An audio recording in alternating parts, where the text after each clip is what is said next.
Good morning, welcome to another episode. Today we're first going to take some coffee, charge up for a day full of energy. We're taking you back to the Smash Room. So today we're talking business, how we structured the Smash Room business to be one of the top attractions in Dubai, how we made that simple idea into one of the biggest entertainment places, not just in Dubai but in the region, and how can you use this information into scaling up your idea and bringing your business into life. Let's go. So let's talk about, if you have an idea and you want to translate that idea into a business, what should you do? And I'm gonna use the example of the Smash Room, of like a really sort of like hard, weird sort of like idea, and what kind of process we took in order to take it from that just idea of breaking things into a well-structured and formulated business. The first few steps that you would want to look at is looking at the idea itself and refine it and adding your special touch. Something that will make this idea really different from the rest, something that stands out, your underlying magic, something that would just pop. So you don't want your idea to be another copy of exactly another business. That's not gonna make people wanna try and buy from you or use your services. And this is basically a huge factor in this is your branding. And that was one of the early steps that we looked at when we started the Smash Room.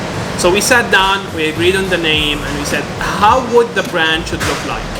And here you go into creating a visual representation of your brand. Meaning to say, you create the visual identity, logo. You start creating also, you're thinking about what kind of fonts and typography do you want to use, what kind of colors, and why are you using these specific colors and why not other colors, and how are they related to the concept of your brand. So basically designing the visual identity of your company, making it stand out. The branding is very, very important decision, and it's very important topic that you should cover at the beginning in order to make sure that you have something different. However, I don't want you to get also stuck there. So you try to do something, but you can remember that you can always do a rebranding. So the first place you look at your branding is figuring out your main logo. And you can basically design a simple logo using free tools like Canva. Or if you want something more professional, you can go ahead and hire a freelancer using services like Upwork.com or Fiverr. Or if you know a graphic designer who can also do the job, then that's perfect. From designing your main logo, you want to look at the different iterations of this logo, whether it's a white background, it's a black background, and then you might want to have a secondary mark. And this secondary mark could be something that's really, really cool. You could use it for stickers, you would use it for on t-shirts, for example. And that's the main visual identity. From there, you decide also on the color palette. And once you generate the color palette, you know what kind of colors. And remember that black and white are not considered as colors. So you want to look at what kind of colors that represent your brand and why.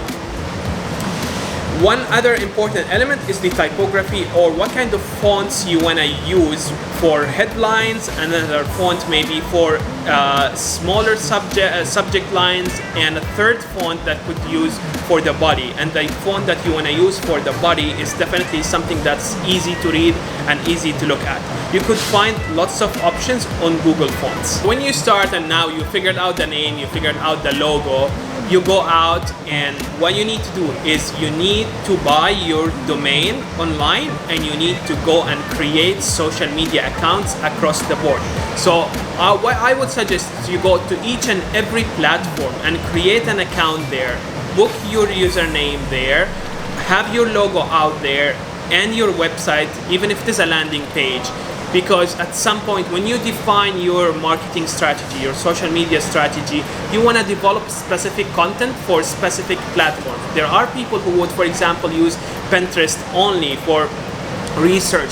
There are people who are mainly on LinkedIn. You could use them to target, for example, your corporate strategy or your HR, etc.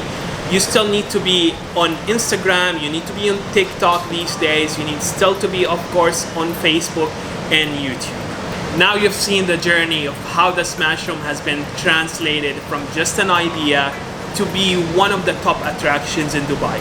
If you want me to help you personally in your journey from starting an idea and making it happen, making an idea into a well-structured business, all you need to do is click on the link in the top of this description below, book a discovery session with me, and we start the conversation from